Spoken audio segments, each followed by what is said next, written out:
Hello friends, welcome back to my YouTube channel. आज की इस वीडियो में हम इंडिया जीके में इंडियन पॉलिटी, हिस्ट्री और साइंस के कुछ प्रश्न डिस्कस करेंगे। तो चलिए शुरू करते हैं। पहला प्रश्न है हमारे पास 121। विच वेदास इज रेंडर्ड म्यूजिकली? कौन से वेद को संगीत के माध्यम से प्रस्तुत किया जाता है?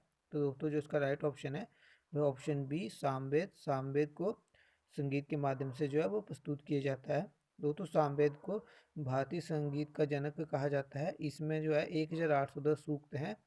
और दोस्तों सामवेद को सामवेद में यज्ञों के अवसर पर गाए जाने वाले मंत्रों का जो है संकलन है। ठीक है। नेक्स्ट क्वेश्चन है 122। In which language did Buddha preach?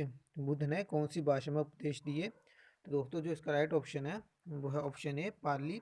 Buddha ने जो है पाली भाषा में उपदेश दिए थे।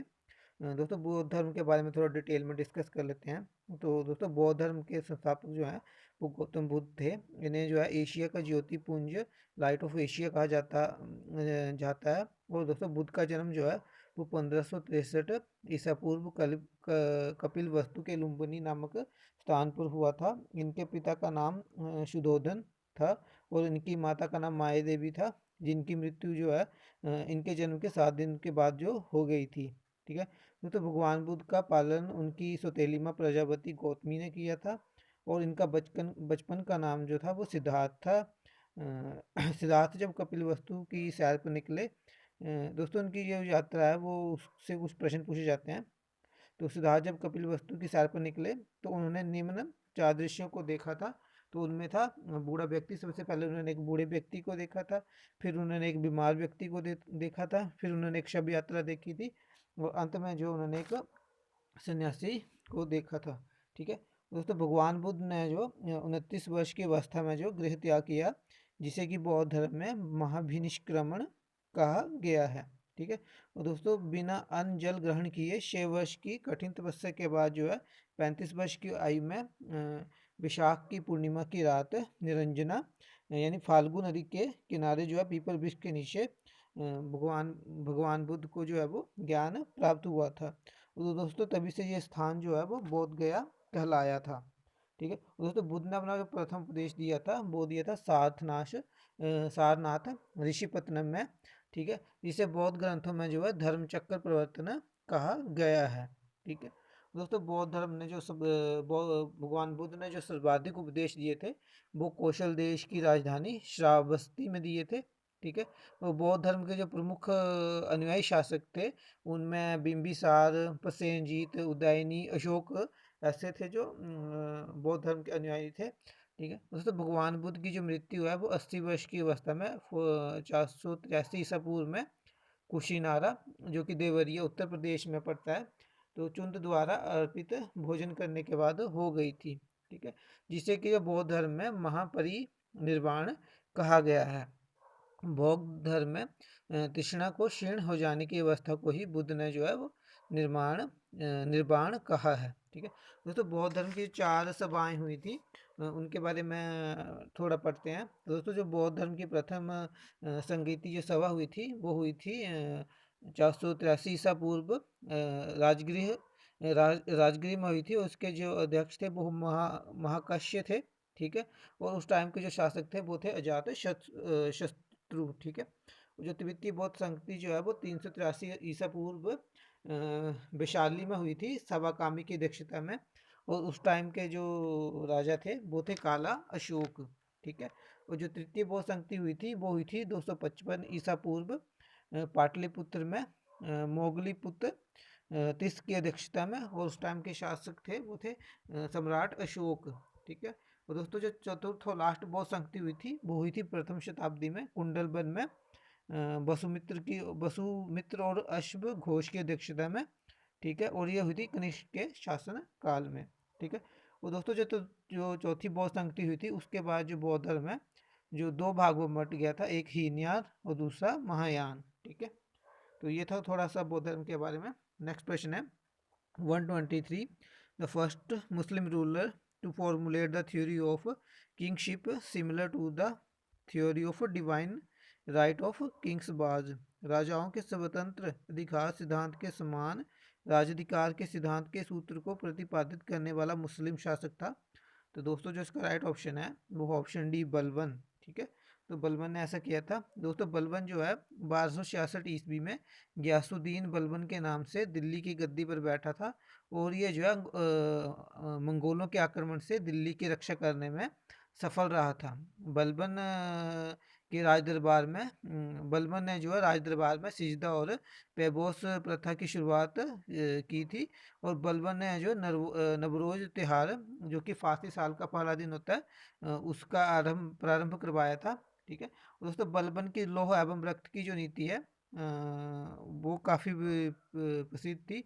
ठीक है दोस्तों, बलबन के दरबार में जो है फारसी के प्रसिद्ध कवि अमीर खुसरो और अमीर हसन रहते थे। ठीक है, नेक्स्ट क्वेश्चन है 124। During the Mughal period the incharge of law and order in the villages was. Mughal काल में गांवों में कानून तथा व्यवस्था के प्रभारी थे। तो दोस्तों जो इसका राइट ऑप्शन है वो है ऑप्शन ए मुकादम। ठीक है, ये गांवों में कानून तथा व्यवस्था के प्रभारी थे मुगल काल में। और दोस्तों मुगल काल में कुछ अन्य प्रमुख अधिकारी थे। तो उनमें थे सूबेदार जो कि प्रांतों में शांति स्थापित करना जिनका काम था। एक थे दीवान।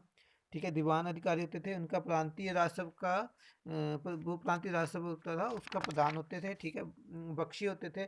बख्शी जो है वो प्रांतीय सैन्य प्रधान होते थे। ठीक है, फौजदार थे जिनका काम जो था जिले का प्रधान फौजी अधिकारी होता था जो कि, और कोतवाल जो एक कोतवाल होता था वो होता था नगर प्रधान। ठीक है, तो ये थोड़ा सा था। नेक्स्ट क्वेश्चन है 125। The Muslim league started demanding A separate nation for the Muslims from which year. Muslim league ने मुस्लिमों के लिए अलग राष्ट्र की मांग करने की शुरुआत है किस वर्ष की? तो दोस्तों जो इसका राइट ऑप्शन है वो ऑप्शन डी 1940। ठीक है, मुस्लिम लीग ने 1940 में पहली बार अलग मुस्लिम राष्ट्र पाकिस्तान की मांग की थी। ठीक है दोस्तों, मुस्लिम लीग की स्थापना जो है 1906 में आगा खां और सलीमुल्लाह खान ने ढाका में की थी जो कि अब बांग्लादेश में है। ठीक है, नेक्स्ट क्वेश्चन है 126। The first railway started in India under the governor generalship of. Bharat में सर्वप्रथम रेल मार्ग की शुरुआत डैश गवर्नर की जनरलशिप में हुई। दोस्तों इसका राइट ऑप्शन है वो है ऑप्शन बी लॉर्ड डलहौजी। ठीक है, लॉर्ड डलहौजी के कार्यकाल में जो है भारत में सर्वप्रथम रेल मार्ग की शुरुआत हुई थी। ठीक है दोस्तों, लॉर्ड डलहौजी को भारत में रेलवे का जनक माना जाता है और इन्हीं के समय में जो भारत में पहली बार 16 अप्रैल 1853 में बम्बई से ठाणे की प्रथम रेल चलाई गई थी जो कि 34 किलोमीटर का ये सफ़र था। ठीक है, और तो लॉर्ड डलहौजी जो है 1848 से 1856 तक भारत के गवर्नर जनरल रहे थे और इनके शासनकाल को उनके जो व्यपगत सिद्धांत यानी डॉक्ट्राइन ऑफ लैप्स के कारण अधिक याद किया जाता है। और दोस्तों 1856 को इन्होंने जो है सेना का मुख्यालय शिमला में जो है स्थापित किया था। ठीक है, नेक्स्ट क्वेश्चन है 127। Who propose the preamble before the drafting committee of the constitution. संविधान की प्रारूपण समिति के समक्ष किनके द्वारा उद्देशिका का प्रस्ताव रखा गया? तो दोस्तों इसका राइट ऑप्शन है वो ऑप्शन है जवाहरलाल नेहरू। ठीक है, नेक्स्ट क्वेश्चन है 128। Which is not a standing committee of the parliament. कौन सी संसद की स्थायी समिति नहीं है? तो दोस्तों जो इसका राइट ऑप्शन है option C committee on welfare of SC and STs. ठीक है, एससी एसटी और की कल्याण समिति जो संसद की स्थायी समिति नहीं है। ठीक है दोस्तों, इसमें जो ऑप्शन बी बी में दे रखा है नहीं थोड़ा ऑप्शन बी में देखिए प्राक्कलन समिति। तो दोस्तों ये जो है ये सब संसद की जो है सबसे बड़ी समिति है तथा इसमें जो 30 सदस्य होते हैं और ये सदस्य जो हैं वो सारे लोकसभा से चुन के आते हैं। और समिति का कार्य सरकारी खर्च में कमी कैसे लाई जाए, संगठन में कैसे कुशलता लाई जाए तथा प्रशासन में कैसे सुधार किए जाएं, इन आदि के विषयों पर जो है उसे एक रिपोर्ट देनी होती है। ठीक है, और दोस्तों जो लोक लेखा समिति है कमेटी ऑन पब्लिक अकाउंट्स, ये इसे जो है प्राक्कलन समिति के जुड़वा बहन के रूप में जो ऐसे समिति को देखा जाता है। और इसमें जो है वो 22 सदस्य होते हैं जिसमें से 15 लोकसभा तथा 7 सदस्य जो है वो राज्यसभा द्वारा जो है 1 वर्ष के लिए वो निर्वाचित किए जाते हैं। ठीक है, और दोस्तों इसमें रखी है, हाँ, और जो SC ST की जो समिति होती है इसमें 30 सदस्य होते हैं, जिनमें से 20 जो है लोकसभा से और 10 जो है राज्यसभा से होते हैं। ठीक है। नेक्स्ट नेक्स्ट क्वेश्चन है, the president may for violation of the constitution be remove from the office by. संविधान का उल्लंघन करने के कारण राष्ट्रपति को पद से हटाया जा सकता है। तो दोस्तों जिसका राइट ऑप्शन है वह ऑप्शन ए महाभियोग द्वारा।